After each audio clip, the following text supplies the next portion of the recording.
Hello, economics students. Hey, in the past few lessons we've been talking about supply and demand, and we've had a supply graph and a demand graph, and today we're going to put those two models, the supply model and the demand model, together into the supply and demand model. And we have a new element here. We're going to see that the supply line and the demand line have a relationship in what is provided in the marketplace. I'm beginning this presentation with this kind of funny looking picture. Here we have an auction, a cattle auction. And in fact, this is a good way to illustrate the market equilibrium in the cattle market, because you have a group of men sitting here, mostly men, there could be a few women, but a group of folks sitting here who represent consumers. And then you have suppliers, who may be those guys behind the glass over there, who are supplying cattle to the market, and the consumers are determining what the price is that they are willing to buy that cattle for.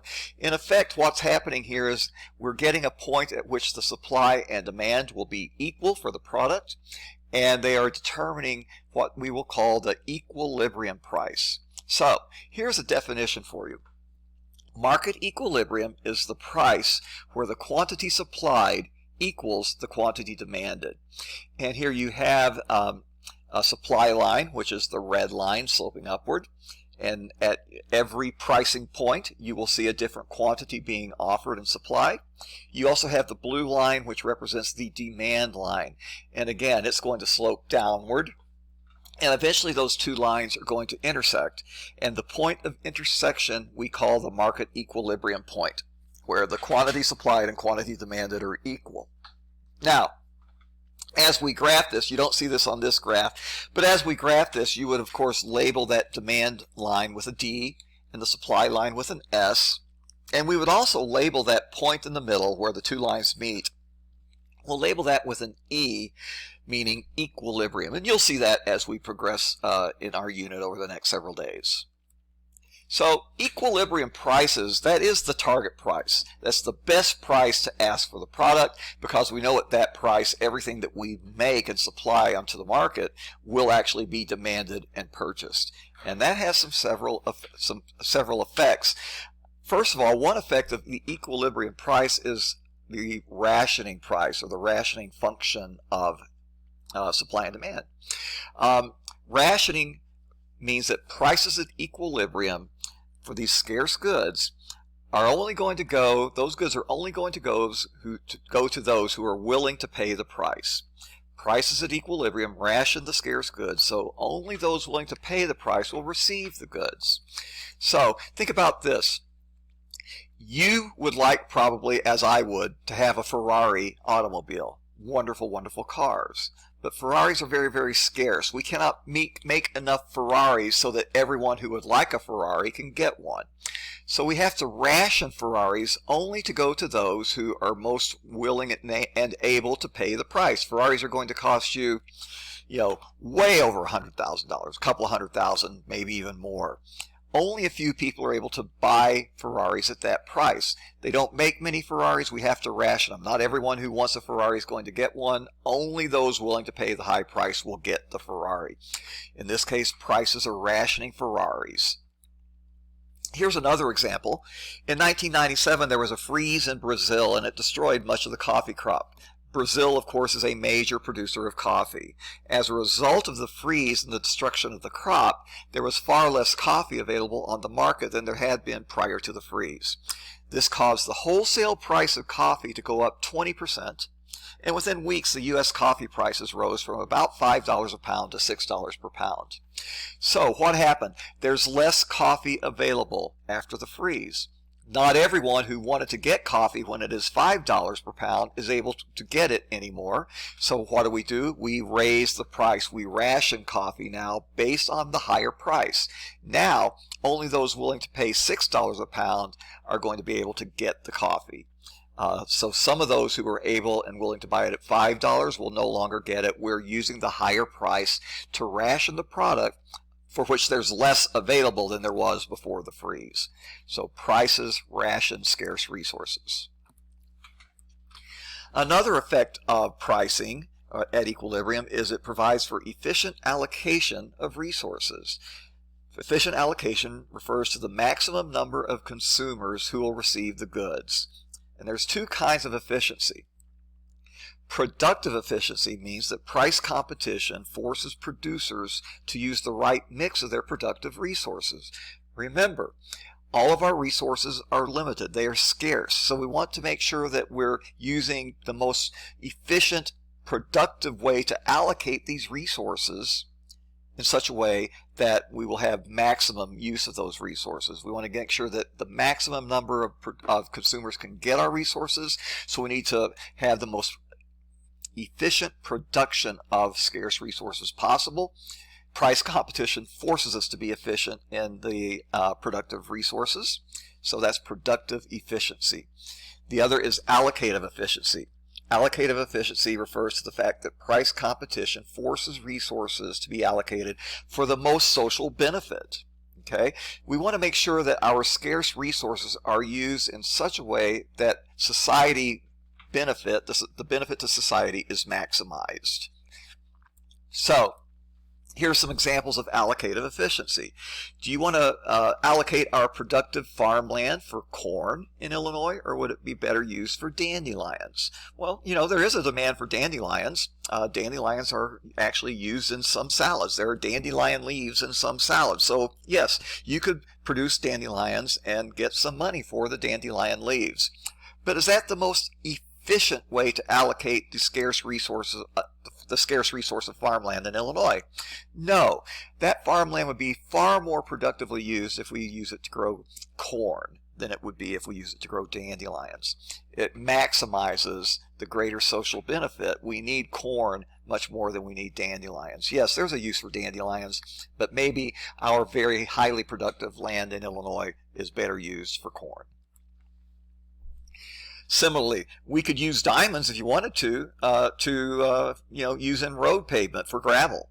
But is that really the most effective and efficient way to allocate the scarce resource of diamonds, to use it in gravel? Of course not. So we would much rather get a much better use of that extremely limited resource of diamonds to use it in jewelry as opposed to gravel. And finally, look at digital media. Do we want to use the resources that go into digital media for cell phones, tablets, or other devices? Well, you know, it's hard to know how we should use these scarce resources in digital media, but the price that is available for the various forms of digital media will help to allocate the resources appropriately. That's allocative efficiency. So let's move on and talk a little bit more about supply and demand and how these affect prices. So first of all, if you have an increase in demand, what's that going to do for your price? An increase in demand means that the demand line is going to shift, and that means that you are going to have an increase in price. Okay? A decrease in demand will result in a decrease in price. An increase in supply will cause a decrease in price, and a decrease in supply would cause an increase in price. So each of these things that can happen are going to cause a different impact on pricing. Remember, an increase or a decrease in demand or supply does not mean there's movement on that supply or demand curve. It means that the entire curve has moved either to the left or to the right. Now, what happens when demand and supply are not in equilibrium? You get a shortage or a surplus. So let's look at shortages first, see what happens. Shortages occur when the asking price is less than the market equilibrium. Shortages can last a long time if supply is inelastic. Remember what elasticity means. If supply is inelastic, that means it's hard for suppliers to change the price for the product. If we have a shortage, that means that the demand is greater than the supply. So in order to correct that shortage, the supplier would probably want to raise his prices. That would give him more money for each unit that he sells, and it would also cause there to be a lower quantity demanded, so that eventually that shortage will go away. But if his pricing is inelastic, he cannot change his price easily. Therefore, that shortage could last a long time. The suppliers are not able to respond to the shortage. If supply is elastic, then the shortage won't last long at all. Elastic means that you can easily change the price for the product from the supplier standpoint. And so again, if we have a shortage, that means that the demand is greater than the supply. Well, to fix that, I'm going to raise my prices, and I'll get more for my product, and eventually I will get to the equilibrium point, and will be much more efficient in the allocation of our resources. Here's some famous shortages examples. 1973, there was an oil crisis. There was a war in the Middle East between Israel and its Arab neighbors, and the Arab neighbors were oil producers. The United States and much of the West supported Israel. As a result, many of the Arab countries in the Middle East stopped providing crude oil for the United States. That caused the price of gasoline to soar at the pumps. And in fact, the Nixon administration tried to put some controls on the prices for gasoline at the pump. That didn't work. Prices for gasoline were lower than the equilibrium price based on the reduced supply of petroleum. And as a result, you had shortages and huge lines to get gasoline. Same thing happened in 1979. In this case, it was Iran. Iran had a revolution. A very radical Islamic government came into power that did not like the United States and other Western countries. Again, they stopped selling crude oil to the United States. President Carter didn't learn from the mistakes of the early 1970s. He put a price cap on gasoline at the pump. The result was, if you wanted gasoline in the summer of '79, you better get to the gas station early, before 7 a.m. and get in line, because there's a good chance that gasoline would sell out sometime around 9 or 10 in the morning. There was a real shortage based on prices not being allowed to rise to equilibrium. We've talked about the Soviet Union and other Eastern European countries where there was a shortage on basically all consumer goods. Remember, for the Trabant automobile in East Germany, you had to be put on a waiting list anywhere from 7 to 10 years. Yeah, the price of the car was affordable. You just couldn't get one for 7 or 10 years. There was a shortage. Same with shoes in the Soviet Union. Yeah, the Soviet Union bragged about how in their workers' paradise, anyone could afford all the basic needs that they needed. Prices were fair and good and low. Yeah, but there wasn't anything available at those low prices. You had to wait in long, long lines to get something as simple as your shoes at the store. A lot of skilled trades have shortages today. If you want to make a lot of money, you might think about the skilled trades, because right now, in order to alleviate the shortage of these skilled tradesmen, companies are starting to raise the wages and salaries of skilled trades in such a way that you can make a lot of money in one of these skilled trades. Surpluses occur when the asking price is higher than the equilibrium. Remember, a shortage, the price is lower than equilibrium.